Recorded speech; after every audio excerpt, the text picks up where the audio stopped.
I was 6 when I first saw my father's nakedness.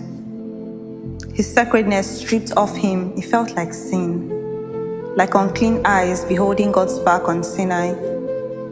And it didn't feel right to see water drip down his head, beard, and to his thigh.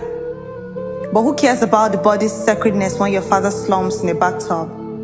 Who cares about shirts worn inside out, or how fast the hospital drive is forced into your routine? My mother just said, where there is life, there is hope. Like hope did not feel as empty as her room that night, or as silent as my father had become. There are things hope does not say, that sometimes its voice is shaky, sometimes it is lost, sometimes its hands go weary, its knees knock between themselves like creaking doors. Hope never tells you that you may crumble, you may fall, you may get scars that would define you. Hope does not tell you that it is sometimes far.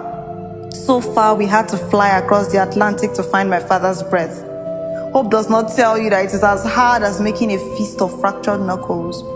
You would feel pain, heavy as holding your father after his last words. You would taste it, the salt in your own tears. You would hear it in the ping of rejection mails and screams that cannot be held back in the throat.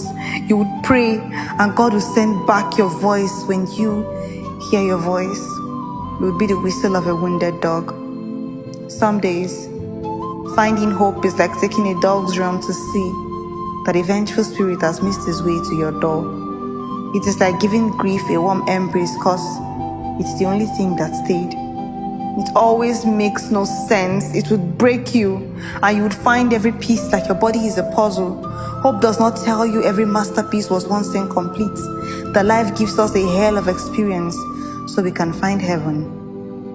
One day, you'd place your hand on your beating heart, feel the force in every thumb. You would realize that it wasn't just gravity keeping you on the ground. You would give your guts a name, but you would still call it hope. Because maybe when there's life, then there's hope.